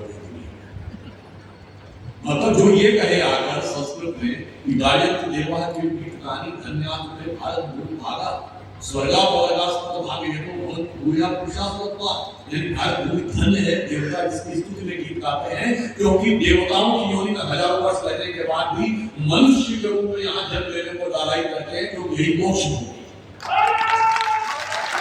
आप सोचिए, और मजे की बात, उन्होंने दुनिया में किसी दूसरे देश को कहा भी नहीं कि नहीं होगी, सारी तारीफ यही की थी। और वैसे भी आपको एक और बात लॉजिकल करूं, जब तालिबान ने कैप्चर किया अफगानिस्तान को, तो आपको ध्यान हो कि जो फौजें आई थी हिंदुकुश से पार करके आने में प्रॉब्लम थी, तो बम गाड़ियां और जो व्हीकल्स उनको आने में डिफिकल्टी हो गई थी। यानी आज के इस टेक्नोलॉजिकली एडवांस मैकेनाइज्ड जमाने में तो समस्या हो रही थी, मगर उस जमाने में वो रथ के ऊपर चढ़ के आ गए। तो कितनी बढ़िया दरअसल बातें बताई जाती हैं, आप जरा सा दिमाग इस्तेमाल करें। मगर एक पॉजिटिव चीज ये हो रही है, जैसे जैसे टेक्नोलॉजी आते जा रही है वो हर चीज को साफ कर दिया है। जैसे राम मंदिर के मुद्दे के ऊपर खुदाई ना हो, इसके लिए 1976 का एक्सपेडिशन के बाद बोर्ड से निबंध लगा, मगर फिर रडार मैपिंग की टेक्निक आ गई, ग्राउंड पेनिट्रेशन रडार, तो अटल जी की सरकार के समय में रडार मैपिंग की गई, तो नीचे सब कुछ दिख गया, और फिर बोर्ड से परमिशन दी गई, खुदाई हुई, नीचे 14 खंभे निकल आए और उसके बाद सच उजागर हो गया। तो आपको पता है हम जाके काशी विश्वनाथ में कहते हैं रडार मैपिंग नहीं होनी चाहिए।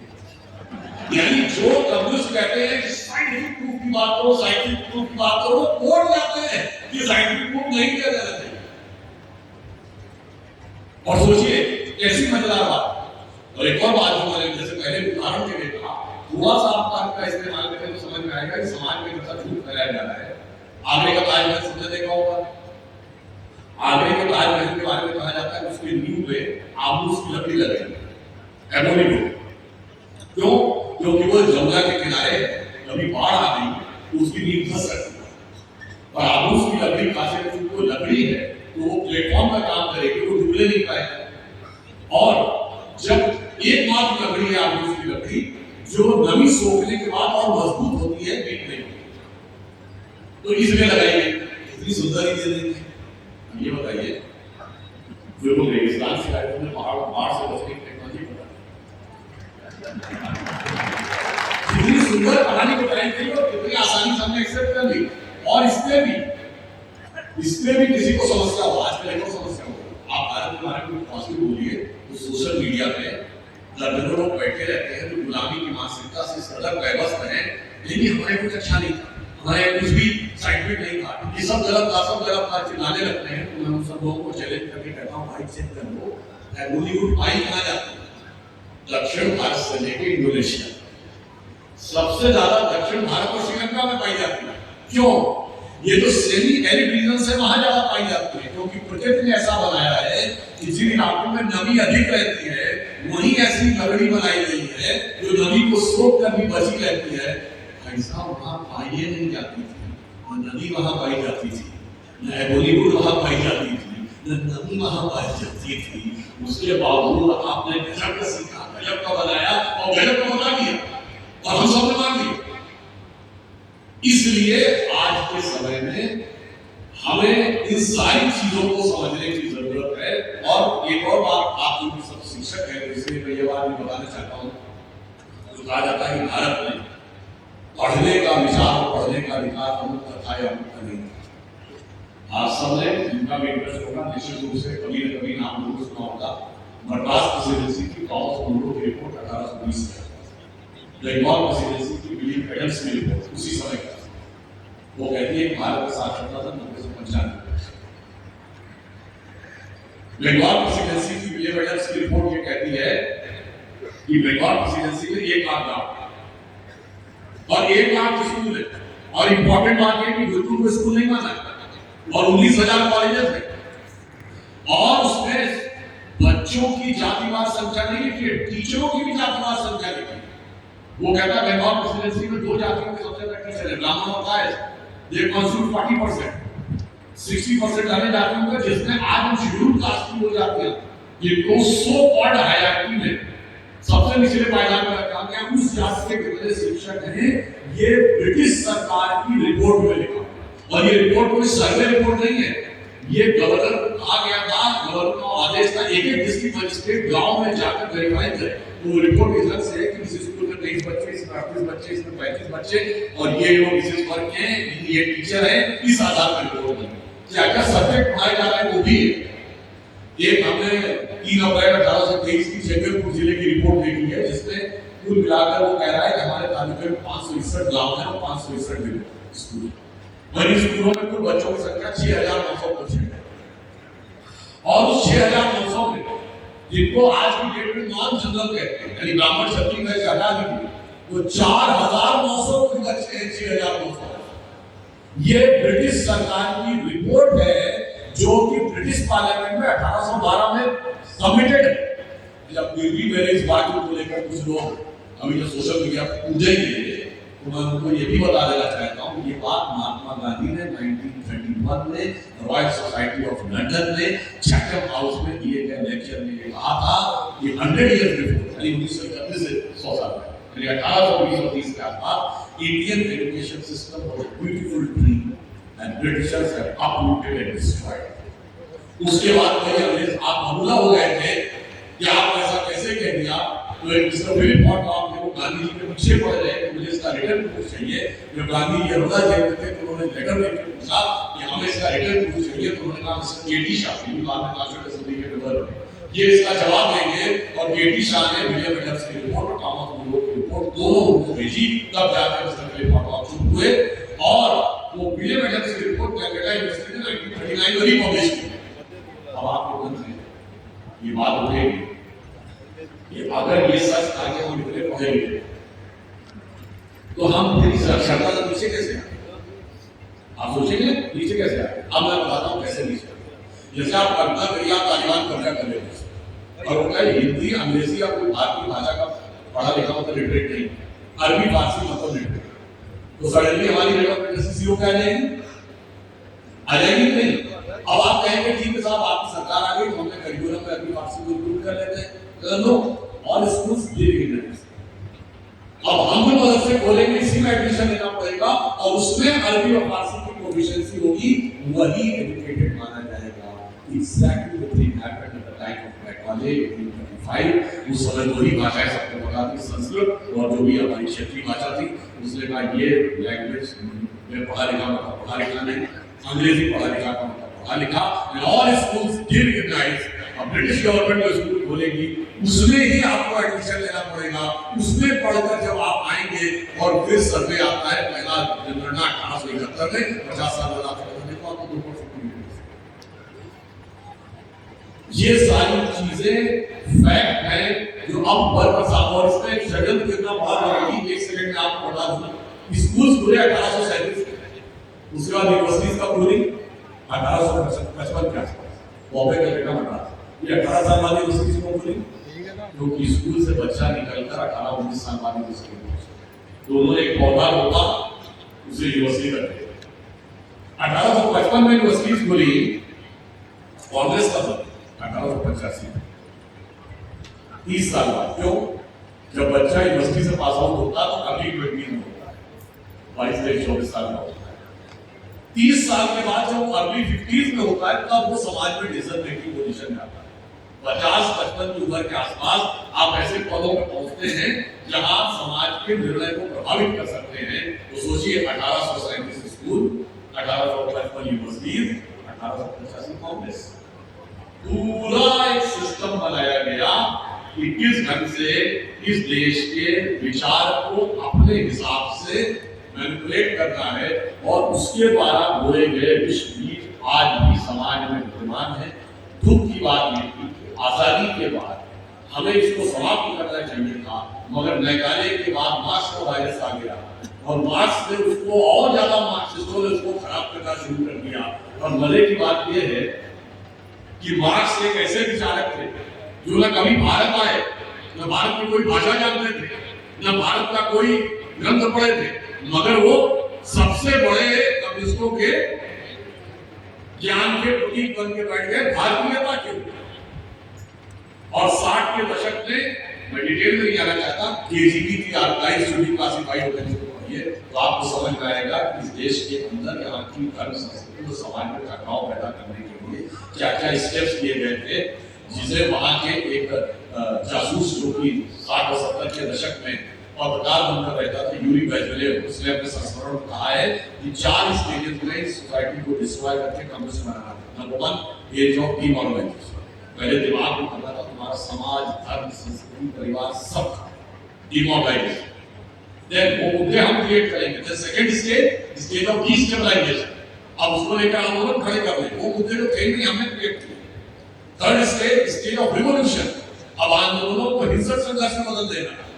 And fourth stage of normalisation, अब हिंसा के द्वारा सत्ता प्राप्त करके सबको नॉर्मलाइज करना। उसी प्रक्रिया का हिस्सा था 60-70 के दशक में सब होना।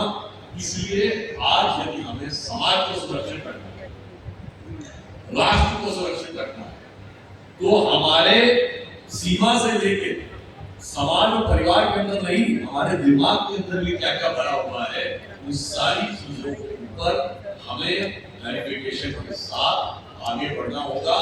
और आप इस बात के लिए आश्वस्त रहिए कि भारत का जो अमृत काल है, इसमें अब भारत एक नए परिवर्तन की तरफ आगे बढ़ रहा है। नए तरीके से भारत की वो शक्ति जागृत हो रही है। इसका एक उदाहरण आपने देखा कुंभ मेले में 66 करोड़ लोग आए, मगर महत्वपूर्ण बात क्या थी? 50 लाख विदेशी है। उससे महत्वपूर्ण बात क्या थी? मैं चैलेंज करके पूछता हूँ कि दूसरा धर्म संस्कृति बताइए, इसी धार्मिक यात्रा को धर्म को न मानने वाला जाने कितने गैर क्रिश्चियन वेटिकन की धार्मिक यात्रा करना चाहते, टूरिस्ट यात्रा की बात नहीं कर रहा, कितने गैर मुस्लिम हज की यात्रा करना चाहते। चलिए तीसरी बात क्या थी? इसी से नहीं कहा गया कन्वर्ट, बाकी जगह यात्रा करने की इच्छा उत्पन्न कर रहे तो पहले शब्द में कन्वर्ट हो जाओ। और प्रभाव क्या था कि आईफोन बनाने वाली कंपनी एप्पल के फाउंडर स्टीव जॉब्स की पत्नी लॉरेन पावर इतनी प्रभावित हो गई कि उन्होंने दीक्षा ग्रहण करके अपना नाम बदल दिया। अब एक और बात आप समझिए, आपको ये भी मौका अपने माइंड को क्लियर करने के लिए बहुत जरूरी है। वेस्ट क्या कहता है, बच्चों को जरूर समझाना चाहिए। वो कहता है कि अगर पैसा हो जाए तो सब कुछ अच्छा, पास जिंदगी खुश, पास पैसा है तो दुनिया हंसी। दूसरा कहता नहीं, पैसे में नहीं, फिजिकल और शारीरिक सुख नहीं मिलेगा, जिंदगी में सुख नहीं, सिगरेट फ्राइड। तीसरा कहता है कि नहीं, नेम एंड फेम मिल जाए, मेरी खूब ख्यात हो जाए, लोग ये जानने लगे तो बहुत खुश। मगर वही लोग जब यहाँ आते हैं तो नागा साधुओं को देखते हैं तो कंफ्यूज हो जाते, कंफ्यूज आ जाते हैं। उनको लगता है इनको पैसा नहीं चाहिए, इनको शारीरिक सुख नहीं चाहिए, इनको लेना देना नहीं चाहिए। आप देखो ना, बहुत नागा बाबा के पास लोग जाते हैं, अगर कोई उनका काम हो जाए, धन्यवाद देने हैं, तो उनको लाख को बुला देते, तो जारी करके बुला देते। आपको लगता होगा कि ये कैसा आचरण धन्यवाद देने आया था, तो इसलिए वो थोड़ी और प्रसिद्धि से भी दूर रहना चाहते हैं। अगर आप वो आपका धन्यवाद स्वीकार कर लेंगे तो उनके पास लाइन लगनी चाहिए। तो आप सोचिए, ना उन्हें पैसा चाहिए, ना वो शारीरिक सुख चाहिए, ना नेम एंड फेम चाहिए, क्या चाहिए? सुख कहाँ है? इसलिए एक पंक्ति में कहूंगा कि वो सुख खोजे भौतिकता में, वो सुख खोजे भौतिकता में, मदिरा में मांस की रोटी में, ये भक्त हमारे अपने तन पर खुशे से। और यहाँ मांस की फेल, केवल की फेल, केवल फैट। इसलिए मैं ये कहना चाहता हूँ आपसे कि भारत में उभरेगा तो वो एक नए सिरे से उभरेगा, अल्टरनेटिव नॉलेज देगा। इसको एक सेंटेंस में कहा जाता है अल्टरनेटिव नॉलेज हमारे पास दोनों है। जैसे साइंस में जब आप साइंस और टेक्नोलॉजी का पैराडाइम चेंज करते हैं, पावर का पैराडाइम चेंज हो जाता है। जैसे सेकंड वर्ल्ड वॉर से पहले यूरोप पावर सेंटर था, अमेरिका हो गया, अमेरिका ने कहा हमारे पास पैराडाइम चेंज करने का नॉलेज बेस अवेलेबल है।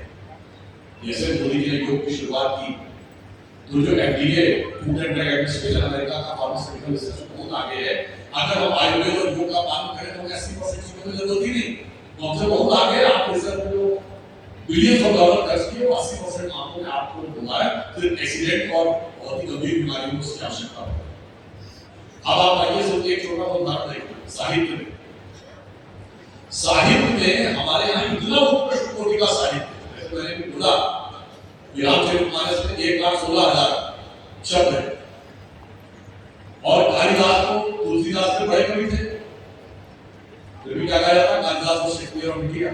शेक्सपियर ने कितने शब्द यूज किए अपने टोटल लिटरेचर में? मैक्स ज्यादातर रिपीटेड है 12,000 और मैक्सिमम है 18,000 और रेयर वर्ड्स को निकाले तो 30 है।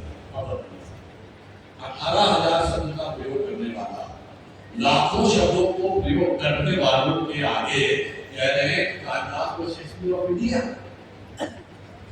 साहित्य में हमारी क्षमता कितनी अद्भुत थी कि हमारे यहाँ हर चीज छंद में लिखी गई, वैदिक मंत्रों से लेके धार्मिक चौपाइयों से लेके भजन तक हमारे यहाँ हर चीज रिदम पैरामीटर है। और इसीलिए आप देखिए हिंदी फिल्मों में गाने ज्यादा होते हैं या अंग्रेजी फिल्मों में गाने कम होते हैं। साहित्य में हमारी एक अद्भुत एक अलग स्थिति। एक छोटा सा उदाहरण तो आपको समझ में आएगा। आप सबने विष्णु सहस्त्र नाम सुना होगा, क्या बात, ललिता सहस्त्र नाम सुना होगा, हनुमान सहस्त्र नाम सुना होगा, शिव सहस्त्र नाम सुना होगा। चैरिट करके उसका नियम को लेकर बनाइए, इसमें एक शब्द 1,000 का राशि है और उसमें एक भी शब्द दूसरी भाषा में नहीं दिया गया। इतनी समृद्ध भाषा, और उसके बाद हम उसको छोड़ के कहते हैं साहब दूसरी भाषा अच्छी है। तो इसलिए मैं अंत में सिर्फ ये कहना चाहता हूँ, आप सब शिक्षक हैं, ज्ञान का जो अप्रतिम भंडार भारत में विद्यमान है। प्रधानमंत्री जी ने मैन्युस्क्रिप्ट मिशन भी शुरू किया है। कई लाख, 3.5-4 लाख डिजिटाइज हो चुकी हैं। 40-42 लाख को करने का, डॉक्यूमेंट करने का पूरा प्रोजेक्ट चल रहा है। उस नॉलेज को हम पढ़ें और लोगों को बताएं, और इस अमृत काल में जो 5 पढ़ है उन्हें हम पूरा करें। नंबर 1, देश को विकसित राष्ट्र बनाना है। नंबर 2, इसके लिए गुलामी की मानसिकता के प्रभाव से अपने को मुक्त करना है। नंबर 3, अपनी विरासत को धर्म करना है। नंबर 4, इसके लिए कर्तव्य का पालन करना है। नंबर 5, कर्तव्य का पालन सामूहिक रूप से करना है। तो अपनी विरासत के ज्ञान को पहचानिए। हनुमान जी की तरह आपकी शक्ति सोई हुई है। जो शक्ति जागृत होने लगती है तो कहीं काल में आ जाता है, कहीं सुसा आ रही है, कहीं पर अन्य प्रकार की आसुरी शक्तियां आ रही हैं जो कहती हैं आपकी शक्ति भूली पड़ी रहे। मगर आप अपनी शक्ति को पहचानिए, अपने नॉलेज के बेस को पहचानिए। इसे एक मंत्र में कहना चाहूंगा, यही स्वाद दिल में कराने बहुत, अभी जिंदगी के फसाने बहुत, डरे वैद पर भीख मांगो मन की, जो अपने ही घर में खजाने हो। आश्वस्त रहिए, प्रधानमंत्री ने कहा है यही समय है, सही समय है, भारत का अनमोल समय है। इसे एक बार मैं कहूंगा कि भारत मां अंगड़ाई देती, सुप्त चेतना जाग रही, ऋषि मुनियों की देवता अपना रूप सवा। और हम सिर्फ साइंस के टेक्नोलॉजी नॉलेज भी आगे बढ़ते दुनिया का मार्गदर्शन नहीं करेंगे। आज दुनिया में बढ़ गया और इंडस्ट्रियल का और चाइना ताइवान का इजराइल बात का सब लड़ने के लिए अपने हैं। उस लड़ने में क्लैश ऑफ सिविलाइजेशन से हम देंगे और ये काम करने का एक्सपीरियंस भी हमारे पास है। इसे अटल जी की कविता की पंक्ति कि दुनिया का इतिहास पूछता रोम कहाँ यूनान का, दुनिया का इतिहास पूछता रोम कहाँ यूनान कहाँ है, घर घर में शुभ अग्नि जगाता वो उन्नत ईरान कहाँ है, दीप बुझे पश्चिमी जगत के छाया जब बरबर अंधियारा कभी चीर कर चमकम की छाती चमका हिंदुस्तान में। और पहली बात ध्यान रखिए, कोई बाहर की सीमा के बाहर का शत्रु हमें हरा नहीं सकता, हमें अंदर के शत्रुओं से सावधान रहना।